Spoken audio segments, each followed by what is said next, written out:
What do you anticipate this is going to be like without Tony for your players? Anything different from your perspective that you can imagine they'll have to face? I wouldn't think there's going to be any change at all. It's been a consistent message from us as a staff. Obviously, Donnie being gone from last year and now to Strobes, but the message has been the same, and I don't see any change, any fall off. I think guys are going to be excited for this week, especially after this past weekend and the energy that they played with this past weekend, but jumping back into the Big Ten and playing at Michigan State, I think our guys enjoy getting on the road and playing, and I think they'll look forward to that challenge.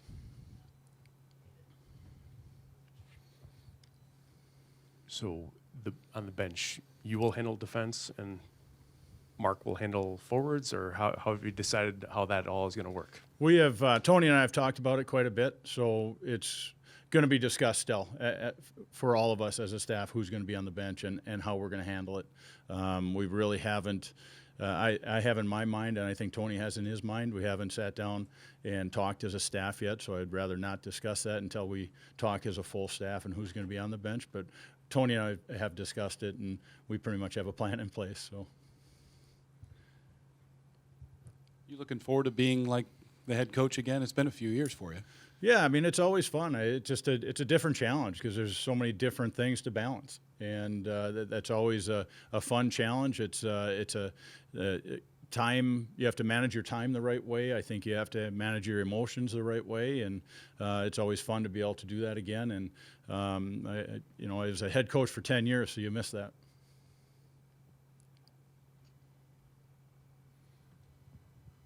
When you look back at your top couple lines, I guess, if you don't want to number them, Trent's line, Seamus's line over the past weekend, they didn't get any goals, which is unusual for them, and especially because they were getting chances.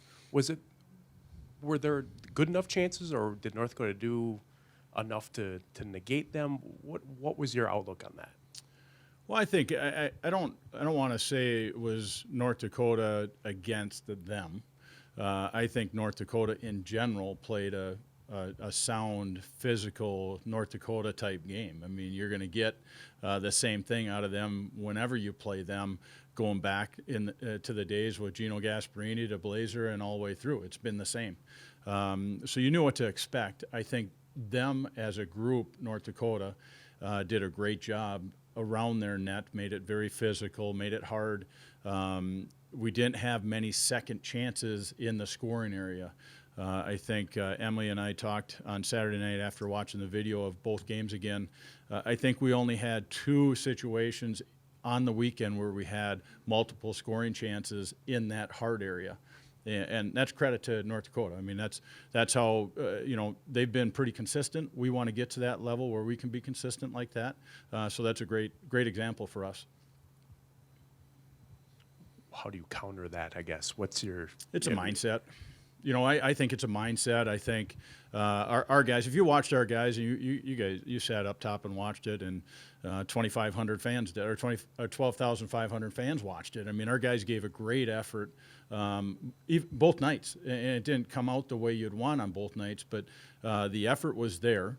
I would say if you're talking about Malone's line and Frederick's line, I think they just have to get to the point where they don't have to shoulder everything, and they can't have the weight of the world on their shoulders. I think that drains them. I think it certainly drains them the next night on back-to-back games, and they have to find a way to eliminate that stress on their on their shoulders, and they don't have to carry the team. They just have to do their part, and I think once they realize that, I think their game's going to follow suit. It was unusual to see Trent without a shot on goal in the stats on Saturday. Does that fit into a little bit of that maybe he's taking a little bit onto himself and trying to make a couple of fancy plays with the puck sometimes instead of relying on the guys around him?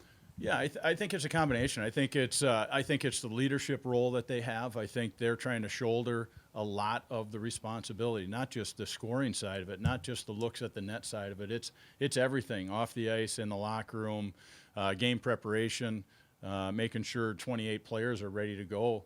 And that's a lot. That's stress. That's a lot of stress on their shoulders. So they have to find a way to channel that the right way. And they can't carry that load. I think once they realize that they don't have to, their game's going to start flowing the way that they'd feel, where they're going to come away from the game and feel good about it.